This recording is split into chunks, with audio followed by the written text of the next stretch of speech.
Hello all, welcome to the channel Saved in the Final Days. My name is Tom. I hope you're having a good week. I hope you're growing in your relationship with Christ. I hope we all are. That we're in our Bibles, we're in God's Word daily. If we're a Christian, we have the Holy Spirit sealed in our bodies. And Jesus said that He is the teacher of all things. He's going to teach us in everything of God. So we need the Holy Spirit in order to understand the deep things of God in the Bible. God gave us His word in written form so that we would have it, so we could know, one, how to get saved, two, how we're saved, three, it's forever. And that's the love letter that God sends to the whole world. Whosoever shall call upon the name of the Lord shall be saved.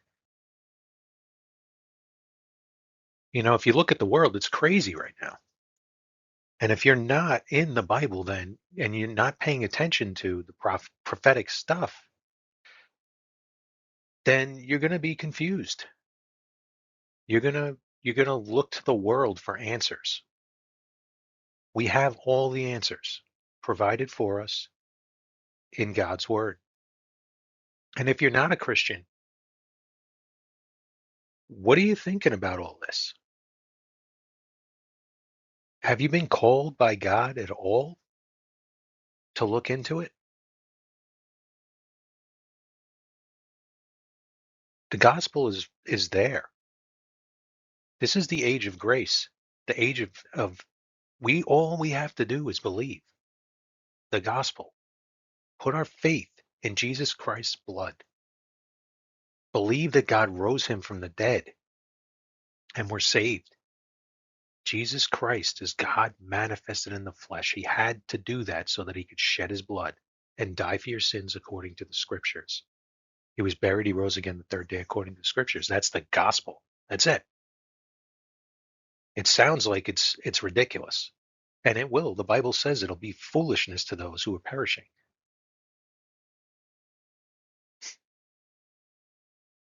My whole childhood and beyond, I was Catholic. I was brought up that way. And I think this is the biggest thing that people don't understand about salvation is that as a Catholic, we believed in Jesus Christ. I know he was. I knew he was God. But he didn't know me. And it wasn't until a pastor asked me a simple question. He said, if you were going to die today, do you know 100% for sure that you would go to heaven? And I couldn't answer that because as a Catholic, we're not taught that we can know. We're trying to measure our works to see if we're good enough. We compare ourselves against other people and we say, we're not that bad. I've never murdered anyone, I've never done, and we don't understand what the Bible actually says, that we're all in danger. So no, I didn't know Jesus Christ. And it wasn't until he showed me where I could know in the Bible that my eyes blew apart. I was just, it was amazing revelation for me. And I'm going to share that verse. It's 1 John 5, verse 13. These things have I written unto you that believe on the name of the Son of God, that ye may know that ye have eternal life, and that ye may believe on the name of the Son of God. Nothing to do with works, nothing to do with merit, nothing to do with outweighing, nothing to do with anything I can do. All I have to do is believe on the name of the Son of God. Not believe in Jesus, believe on Jesus for salvation. It is permanent, it is eternal, and Jesus is coming back soon in the rapture, and he's going to take everyone that has believed on him for salvation alone out of here. And I pray that you're one of those people. I pray that you will join us in the clouds because there's no turning back. If you die right now in your sins, you can't, there's no other chances. That's it. So that verse woke me up because you can know. You can know because you believed it. And it is that hard to just believe it. People don't want to believe it. Jesus even says it. I think it's Matthew 7 where he tells people, I never knew you. How does Jesus know you? You believed on him. You're saved. You're sealed with the Holy Spirit. So it's very important. These days are dark. These videos are always geared at those who are looking to grow in their relationship with Christ, or, in the chance, the 1 in a billion chance that one person that doesn't know Christ will get saved. Because that should be every Christian's mission, to see at least one soul saved. We don't do the saving. We just point them to who can save them. But if we're not doing the pointing, then we're not doing our job. Jesus said there's joy in heaven over one soul that repents. One. If there's one in a day, 1 in 10 days, 1 in 20 days, as long as there's one, there's joy in heaven. That's how important it is to God. He wants to spend eternity with you.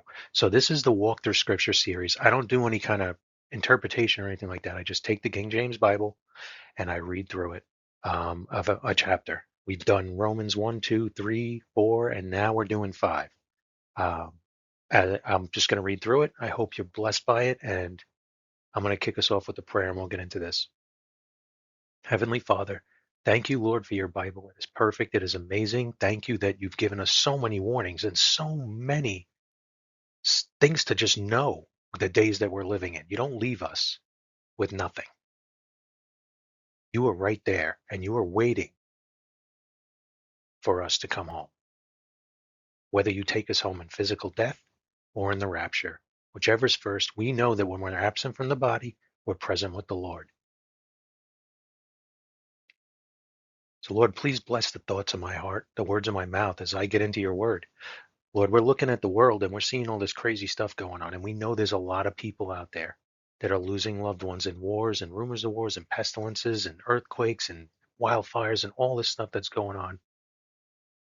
But when we are in you, you promise to give us that peace that surpasses all understanding.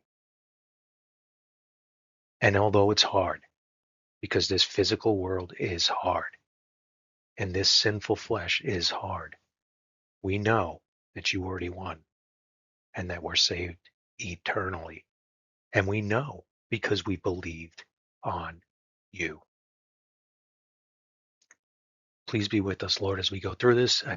Please bless everyone who stops by this video today. In Jesus' name I ask. Amen.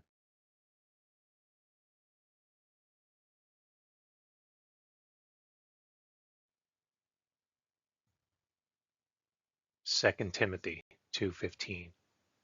Study to show thyself approved unto God, a workman that needeth not to be ashamed, rightly dividing the word of truth.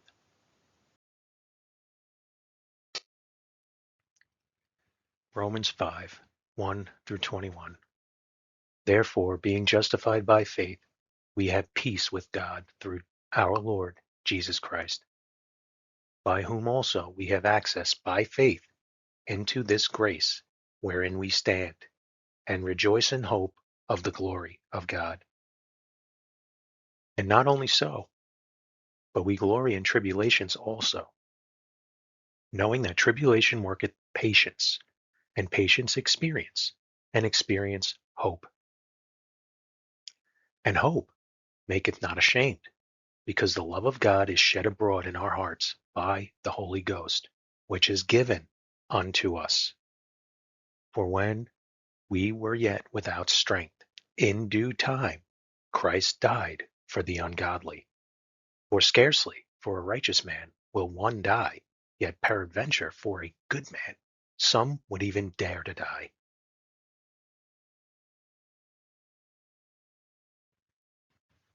But God commendeth his love toward us, in that, while we were yet sinners, Christ died for us. Much more then, being now justified by his blood, we shall be saved from wrath through him. For if, when we were enemies, we were reconciled to God by the death of his Son, much more, being reconciled, we shall be saved by his life.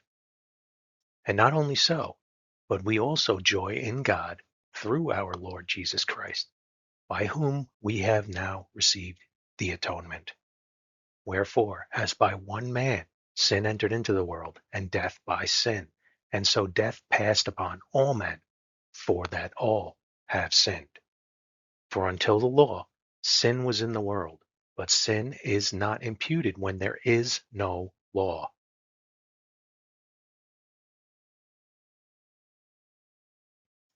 Nevertheless, death reigned from Adam to Moses, even over them that had not sinned after the similitude of Adam's transgression, who is the figure of him that was to come. But not as the offense, so also is the free gift. For if through the offense of one many be dead, much more the grace of God and the gift by grace, which is by one man, Jesus Christ, hath abounded unto many. And not as it was by one that sinned, so is the gift, for the judgment was one to condemnation. But the free gift is of many offenses unto justification. For if by one man's offense death reigned by one, much more they which receive abundance of grace and of the gift of righteousness shall reign in life by one, Jesus Christ. Therefore, as by the offense of one judgment came upon all men to condemnation, even so by the righteousness of one the free gift came upon all men unto justification of life.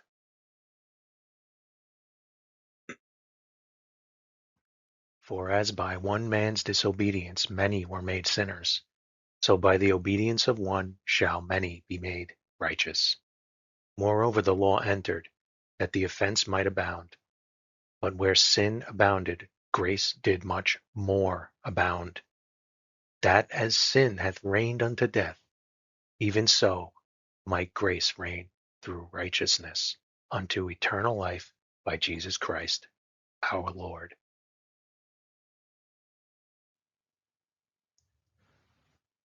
Thank you for stopping by. Jesus is coming soon.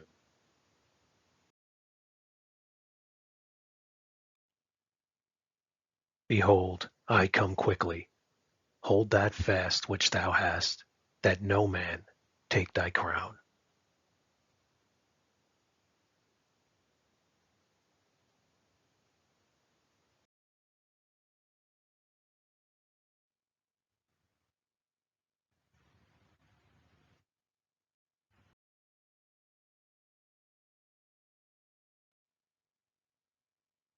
How that Jesus Christ died for your sins according to the Scriptures and was buried.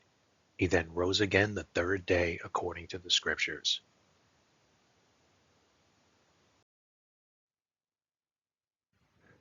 Romans 3:25, whom God hath set forth to be a propitiation through faith in his blood, to declare his righteousness for the remission of sins that are past through the forbearance of God.